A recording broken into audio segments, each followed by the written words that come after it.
संकी और थ्रेसिया अब खासे मुतमईन नजर आ रहे थे। रूसी और गद्दार एजेंट तनवीर को उन्होंने फराज को हेडक्वार्टर के ब्लैक रूम में फिकवा दिया था, जहां से उनका बाहर आना नामुमकिनात में से था। उसी तरह इमरान और उसके दूसरे साथी जो ब्लैक स्पेसशिप में फराज को हेडक्वार्टर की तरफ आ रहे थे, उन्होंने उनकी ब्लैक स्पेसशिप को कतई तौर पर नाकारा बना दिया था, जिससे उन्हें यकीन था कि वो अब हमेशा के लिए खलाव में भटकते रहेंगे और वो किसी भी सूरत फराज को हेडक्वार्टर तक न पहुंच सकेंगे। संगी, हम एक बहुत बड़ी गलती कर रहे हैं। अचानक थ्रेसिया को एक ख्याल आया तो उसने संगी से मुखातिब होकर कहा, कैसी गलती? संगी ने चौंक कर कहा, इमरान और उसके साथी जिंदा है और उन्होंने फराज को हेडक्वार्टर की तरफ आने की कोशिश की थी, और फिर हमें ये भी मालूम हो गया है कि तनवीर गद्दार एजेंट है और वो न सिर्फ यहाँ की इंफॉर्मेशन इमरान को भेजता रहा है, बल्कि फराज को हेडक्वार्टर की बेशुमार तस्वीरें भी उसे भेज चुका है। गो हमने तनवीर को कैद कर दिया है और इमरान और उसके साथियों की ब्लैक स्पेसशिप नाकारा करके उन्हें खला में हमेशा के लिए भटकने के लिए छोड़ दिया है। इस सारे मामले की रिपोर्ट हमने सुप्रीम कमांडर को नहीं दी। अगर सुप्रीम कमांडर को यह सब कुछ मालूम हो गया तो, थ्रेसिया ने तशवीश भरे लहजे में कहा, सुप्रीम कमांडर को बिलाशुबा इस सारे मामले की खबर हो जाएगी। वो एक नहीं 1000 आंखें रखता है। इस सारे मामले में हमारा कोई कसूर नहीं है। हमने जो किया था सुप्रीम कमांडर के हुक्म से ही किया था। इमरान और उसके साथियों और तनवीर के साथ हमने जो किया है उसे देखकर सुप्रीम कमांडर हमें कुछ नहीं कहेगा। बहरहाल तुम कहती हो तो मैं रिपोर्ट कर देता हूँ, संगी ने कहा। मेरा तो ख्याल है कि हमें रिपोर्ट कर देनी चाहिए, थ्रेसिया ने कहा। ओके, मैं मास्टर कंप्यूटर से कहता हूँ कि मेरी जीरो लैंड बात कराए, संगी ने कहा। उसी लम्हे उसके उकब में सरर की आवाज सुनाई दी तो वो दोनों चौंक कर एक साथ उकब में मौजूद दरवाजे की तरफ मुड़े। दरवाजा खुला तो ऋषि और तनवीर अंदर आ गए। उन दोनों को अंदर आते देखकर संगी और थ्रेसिया बुरी तरह से उछल पड़े थे और उनकी आंखें हैरत की ज्यादती से फैलती चली गई। तुम, क्या मतलब? तुम दोनों यहाँ कैसे आ सकते हो? तुम दोनों तो, संगी ने चीखते हुए कहा, तुमने हम दोनों को ब्लैक रूम में फेंक दिया था और ये समझ रहे थे कि हम वहां से कभी नहीं निकल सकेंगे, लेकिन देख लो, हम ब्लैक रूम से भी निकल आए हैं और तुम्हारे सामने भी आ गए हैं, तनवीर ने कुर्राते हुए कहा। लेकिन ये कैसे हो सकता है? तुम्हें यहाँ आने से किसी ने रोका क्यों नहीं? गार्ड्स, गार्ड्स, थ्रेसिया ने चीखते हुए कहा तो फौरन ही खुले दरवाजे से 4 रोबोट्स अंदर आ गए।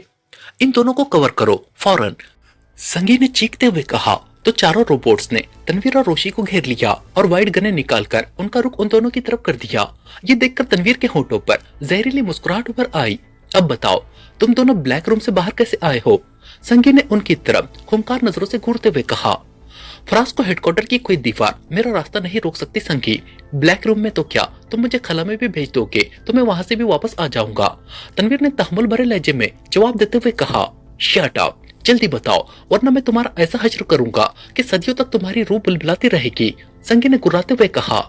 यू शट अप, नॉनसेंस, मैं तुम्हारे हुक्म का पाबंद नहीं हूँ जो तुम्हारे सवालों के जवाब दूं, तनवीर ने उसके अंदाज में कहा तो संगी की आंखें हैरत से पहल गई और वो एक झटके से उठ खड़ा हुआ। तुमने मुझे संगी को नॉनसेंस कहा है? तुम्हारी ये जुर्रात, संगी ने दहाड़ते हुए कहा। मेरी जुर्रात का तुम अंदाजा भी नहीं लगा सकते संगी। बेहतर होगा अगर तुम मुझसे धीमी आवाज में बात करो, वरना, तनवीर ने कुर्राते हुए कहा। वरना? वरना क्या? संगी ने कहा। वरना का जवाब तुम्हें जल्दी मिल जाएगा। फिलहाल इन रोबोट्स को यहाँ से जाने के लिए तुम कहोगे या मैं इन्हें बाहर भेजूं, तनवीर ने कहा। ये रोबोट्स मेरे गुलाम हैं, तुम्हारा हुक्म कैसे मानेंगे? संगी ने कहा। खुद ही देख लो। क्यों रोबोट्स, क्या तुम मेरा हुक्म मानोगे? तनवीर ने उन रोबोट से मुखातिब होकर कहा। यस, हुक्म दें, उन चारों रोबोट्स ने एक साथ कहा। मैं तुम्हें हुक्म देता हूँ, हमें छोड़कर संगी और थ्रेसिया को कवर करो, तनवीर ने कहा। और दूसरे लम्हे रोबोट हरकत में आए और गने लिए हुए संगी और थ्रेसिया की तरफ बढ़ने लगे। उन्हें अपनी तरफ बढ़ते देखकर संगी और थ्रेसिया की आंखें हैरत से पहल गई। संगी की तरह थ्रेसिया भी फौरन उठकर खड़ी हो गई थी। चारों रोबोट चबूतरे के गिर्द पहल गए थे और उन्होंने संगी और थ्रेसिया पर गने तान ली थी। ये कैसे हो सकता है? ये रोबोट्स तुम्हारा हुक्म कैसे मान सकते हैं? तुम, संगी ने हकलाते हुए कहा। इन रोबोट्स को अगर मैं हुक्म दूं तो ये तुम दोनों को लम्हों में सुर्ख शुआओं से जलाकर राख भी कर सकते हैं, तनवीर ने कहा। संगी और थ्रेसिया हैरत से तनवीर की शक्ल देख रहे थे। फिर संगी को जैसे कोई ख्याल आया और उसने फौरन कुर्सी के बाजू पर लगा हुआ एक बटन प्रेस कर दिया। मास्टर कंप्यूटर, एजेंट 5 और उसकी साथी लड़की पर फौरन अटैक करो, संगी ने हलक के बल चीखते हुए कहा। सॉरी कमांडर संगी, मेरे पास एजेंट 5 का कोई डेटा नहीं है, अलबत्ता मैं लड़की पर अटैक कर सकता हूँ, मास्टर कंप्यूटर की आवाज सुनाई दी। रुक जाओ मास्टर कंप्यूटर, इस लड़की पर तुम कोई अटैक नहीं करोगे, मास्टर कंप्यूटर की बात सुनकर तनवीर ने तेज लहजे में कहा। Okay zero agent, master computer ने कहा तो उसकी बात सुनकर संगी और थ्रेसिया के रंग उड़ गए। क्या मतलब? क्या मास्टर कंप्यूटर तुम्हारे कंट्रोल में है? थ्रेसिया ने आंखें फाड़कर तनवीर की तरफ देखते हुए कहा, हाँ, मास्टर कंप्यूटर का मास्टर कंट्रोल मेरे हाथ में है। ये संगी की नहीं, अब मेरी बात भी मानता है। क्यों मास्टर कंप्यूटर? तनवीर ने मुस्कुराते हुए कहा। Yes zero agent. Master computer की आवाज सुनाई दी तो संगी और थ्रेसिया के रहस्य होश भी उड़ गए। इसका मतलब है तुमने सीएस का इस्तेमाल किया था। वो जो लाइट गई थी तुमने ही मास्टर कंप्यूटर के रीफीडिंग के लिए ऑफ की थी। संगी ने गुर्राते हुए कहा, हाँ, वो सब मैंने किया था। तनवीर ने कहा, अब क्या चाहते हो तुम? संगी ने होंठ भींचते हुए कहा, पहले मैंने सोचा था कि मैं तुम्हारे साथ अनोखा और हैरत अंगेज खेल खेलूंगा। तुम मास्टर कंप्यूटर के जरिए मुझे नुकसान पहुंचाने की कोशिश करोगे और मैं तुम्हारे किए हुए तमाम वार मास्टर कंप्यूटर के जरिए ही तुम पर उलट दूंगा। तुम मेरे खिलाफ चाहते हुए भी कुछ नहीं कर सकोगे। लेकिन अब मैं सोच रहा हूँ कि मुझे ये सब करने की क्या जरूरत है। जब फ्रांस हेडक्वार्टर का कंट्रोल मेरे हाथ में आ गया है तो क्यों ना मैं इसका भरपूर फायदा उठाऊं। इसलिए मैंने फैसला किया है कि मैं फ्रांस हेडक्वार्टर से तुम दोनों का होल्ड खत्म कर दूं, तुम दोनों को कंट्रोल रूम से बाहर निकाल दूं और फ्रांस हेडक्वार्टर का तमाम निजाम हम दोनों संभाल ले। तनवीर ने इत्मीनान भर लहजे में कहा। उसकी बात सुनकर साइडों में मशीनों पर बैठे हुए अफराद उठ खड़े हुए, जो खामोशी से अब तक उनकी बातें सुन रहे थे। बैठ जाओ। तुम में से अगर किसी ने भी कोई गलत हरकत की तो वो उसका जिम्मेदार खुद होगा। मास्टर कंप्यूटर, इन तमाम पर नजर रखो। अगर इनके जहनों में भी मेरे खिलाफ बगावत का ख्याल आए तो तुम फौरन इनका खात्मा कर देना। तनवीर ने गुर्राते हुए कहा। Yes zero agent. Master computer की आवाज सुनाई दी तो वो सब मास्टर कंप्यूटर की आवाज सुनकर साबुन की झाग की तरह बैठते चले गए। तो तुम अब इस कंट्रोल रूम में कब्जा करने के लिए आए हो? संगी ने खुश्क लहजे में कहा। हाँ, अब तुम दोनों के लिए बेहतर होगा कि इन सीटों को छोड़ दो और कंट्रोल रूम से बाहर चले जाओ। ऋषि ने पहली बार बोलते हुए कहा। क्या ऐसा तुम आसानी से कर सकोगे? संगी ने कहा और इस अंदाज में दोबारा कुर्सी पर बैठ गया जैसे खड़े खड़े थक गया हो। कोई भी चाल चलने से पहले ये सोच लेना, तुम्हारा हरबा खुद तुम पर भी उलट सकता है। तनवीर ने उसका हाथ एक बटन की तरफ बढ़ते देखकर कहा तो संगी का हाथ वहीं रुक गया। ये सब करके तुम बहुत गलत कर रहे हो तनवीर। वक्ती तौर पर अगर तुमने मास्टर कंप्यूटर का कंट्रोल अपने हाथ में ले लिया है तो ये मत भूलो कि सीएस आला संगी के पास है। ये मास्टर कंप्यूटर को दोबारा रिफ्रेश कर सकता है। थ्रेसिया ने उसे घूरते हुए कहा। अच्छा किया जो तुमने मुझे याद दिला दिया। या मैं तुम्हें एक छोटी सी बात बताता चलूं। मैंने मास्टर कंप्यूटर में जो फीडिंग की है उसके मुताबिक अगर सीएस आले या फिर किसी और जरिए से मास्टर कंप्यूटर को रिफ्रेश करने की कोशिश की गई तो फ्रांस हेडक्वार्टर खौफनाक तबाही की जद में आ जाएगा। फिर ना तुम दोनों जिंदा रहोगे और ना हम, और ना ही ये फ्रांस हेडक्वार्टर और ना मास्टर कंप्यूटर। सब कुछ चंद लम्हों में खत्म हो जाएगा। अगर यकीन नहीं आ रहा तो मास्टर कंप्यूटर से पूछ लो। तनवीर ने कहा। क्या ये सच कह रहा है मास्टर कंप्यूटर? संगी ने कहा। यस कमांडर संगी, ये दुरुस्त कह रहा है। मास्टर कंप्यूटर ने जवाब देते हुए कहा। तुम मेरी तवक्को से कहीं ज्यादा चालाक और खतरनाक इंसान साबित हुए हो तनवीर। अब मुझे एहसास हो रहा है कि मैंने तुम्हें यहाँ लाकर कितनी बड़ी गलती की है। मुझे चाहिए था कि तुम्हें वहीं हलाक करके फेंक आता और तुम्हारे उन साथियों को भी अपने हाथों से गोलियां मार देता जिन्होंने तुम्हारे साथ मिलकर मरने का ढोंग रचाया था। संगी ने नफरत भरे लहजे में कहा। जो होना था सो हो गया।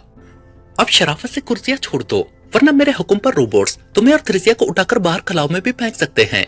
तनवीर ने कहा तो संगी और थ्रेसिया ने एक दूसरे की तरफ देखा और फिर संगी एक तवील सांस लेता हुआ उठ खड़ा हुआ। क्या कहती हो? संगी ने थ्रेसिया से मुखातिब होकर पूछा। ये इमरान नहीं है जो हमारी जहानत का मुकाबला कर सके। थ्रेसिया ने मुंह बनाकर कहा तो तनवीर चौंक पड़ा। ठीक कहती हो, संगी ने मुस्कुराकर कहा। इससे पहले कि तनवीर और ऋषि कुछ समझते, अचानक संगी और थ्रेसिया चबूतरे से गायब हो गए। उन्हें इस तरह गायब होते देखकर ऋषि और तनवीर बुरी तरह से उछल पड़े। ओ, ये दोनों कहाँ गायब हो गए हैं? तनवीर ने बुरी तरह से चीखते हुए कहा और छलांगे मारता हुआ निहायत तेजी से उस चबूतरे पर आ गया जहाँ एक लम्हा कबल संगी और थ्रेसिया मौजूद थे। चबूतरे पर आते ही उसकी नजर कुर्सियों के पास फर्श पर पड़ी। दोनों कुर्सियों के आगे एक लंबा खला बना हुआ था। इससे पहले कि तनवीर उस खला की तरफ बढ़ता, खला बंद हो गया। ये देखकर तनवीर ने बेख्तियार होंठ भींच लिए। क्या हुआ? कहाँ गए वो दोनों? ऋषि ने उसके करीब आकर तेज लहजे में कहा। उनके पैरों के नीचे एक खलासा खुला था जिसमें गालिबन वो दोनों गिर गए हैं। तनवीर ने कहा। ओ। थ्रेसिया ने अपने दाएं पांव को आगे बढ़ाकर फर्श पर मौजूद कोई खुफिया बटन को प्रेस किया है। मैंने उसे अपना दायां पांव आगे बढ़ाते देखा था। ऋषि ने कहा। हाँ, ऐसा ही हुआ है। तनवीर ने कहा। मगर कहाँ गए होंगे वो? ऋषि ने पूछा। मास्टर कंप्यूटर, संगी और थ्रेसिया कहाँ गए हैं? तनवीर ने ऋषि की बात का जवाब देने की बजाय मास्टर कंप्यूटर से पूछा।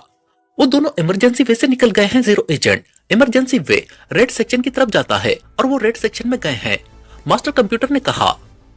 कहाँ है रेड सेक्शन? तनवीर ने पूछा।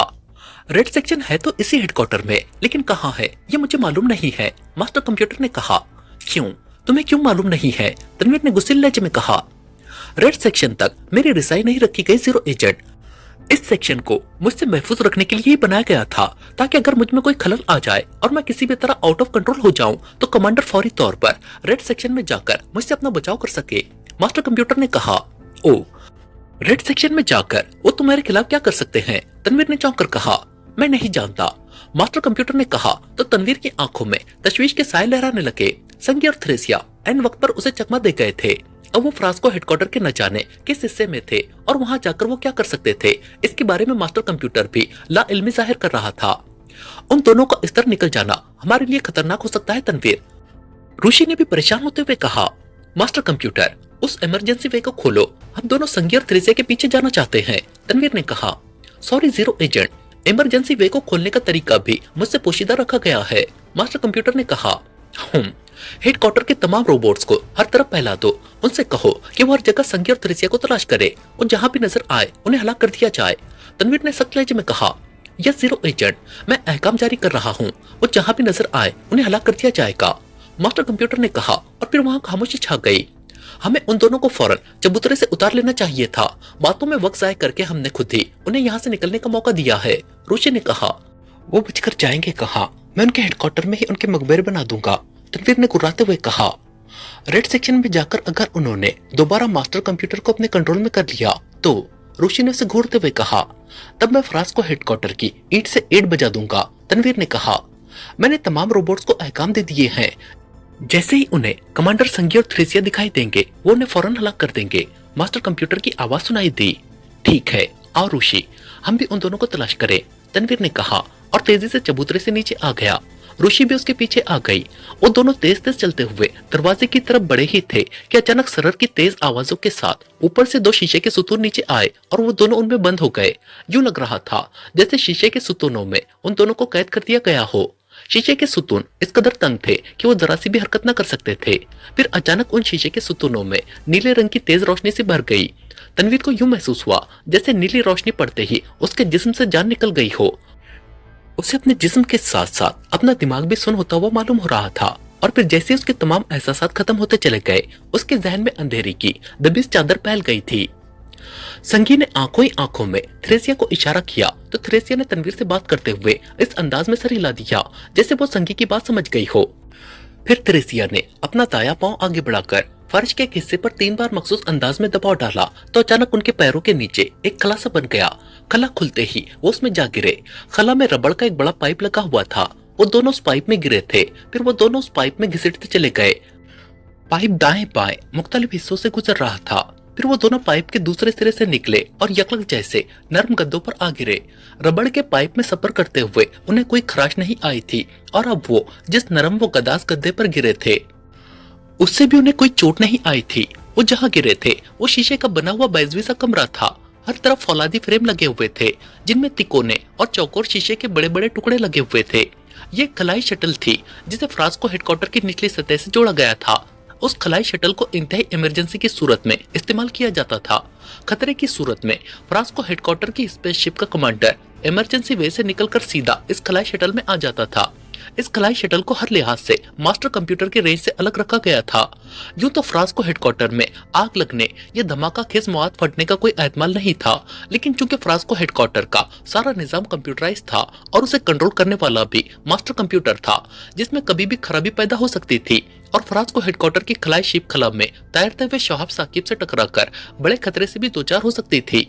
इसलिए यहाँ अलग से खलाई शटल नस्ब की गई थी जिसके जरिए स्पेसशिप का कमांडर अपनी जान जरूर बचा सकता था और अगर किसी तरह मास्टर कंप्यूटर में कोई खराबी वाकई हो जाती या वो किसी भी फॉल्ट के तहत कमांडर की दस्तरस से निकल जाता तो कमांडर इस खलाई शटल में आकर उस कंप्यूटर की दोबारा प्रोग्रामिंग कर सकता था। इस खलाई शटल का निजाम भी कंप्यूटराइज था जो फ्रांसिस्को हेडक्वार्टर के मास्टर कंप्यूटर को कंट्रोल और उसकी रिप्रोग्रामिंग करता था। संगी को जब मालूम हुआ कि फ्रांसिस्को हेडक्वार्टर के मास्टर कंप्यूटर का कंट्रोल तनवीर के पास है और वो उसे सीएस से दोबारा रिफ्रेश नहीं कर सकता तो उसने फौरन इस खलाई शटल में जाने का प्रोग्राम बना लिया था। उसने आंखों ही आंखों में थ्रेसिया को भी इस शटल में जाने के बारे में आगाह कर दिया था। यही वजह थी कि थ्रेसिया ने कहा था कि इमरान के मुकाबले में तनवीर का जहन ना पुख्ता है।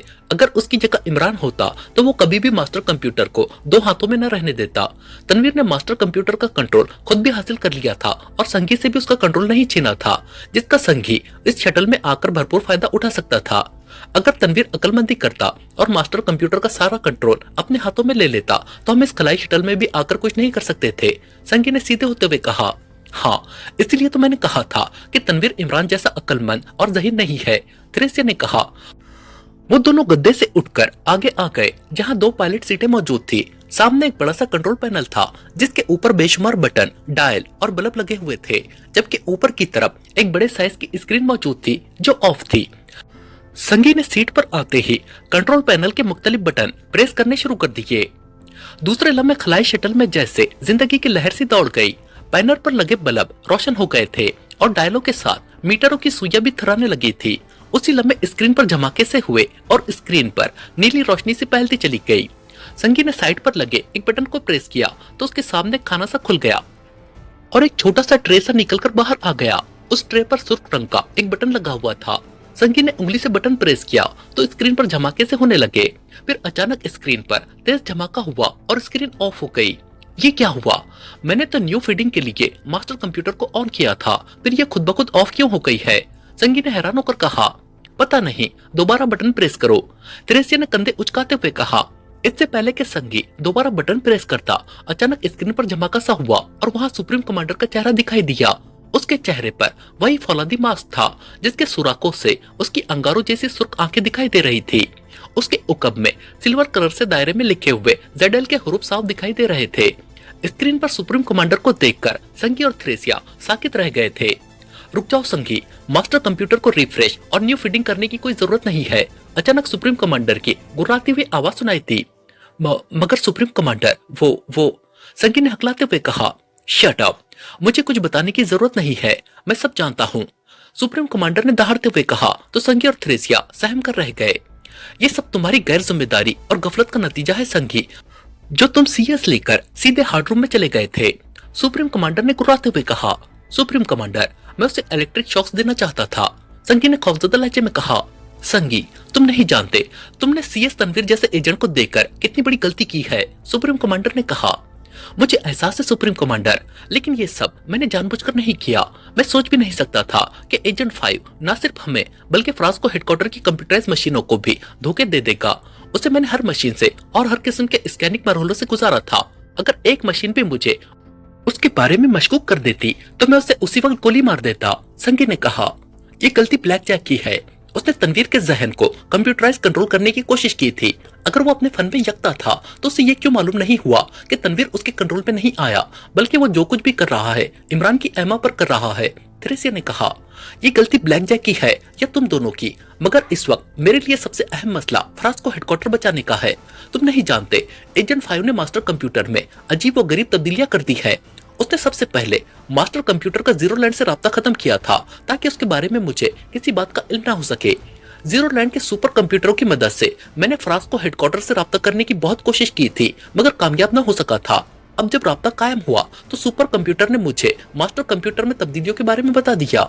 सुप्रीम कमांडर ने गंभीर लहजे में कहा।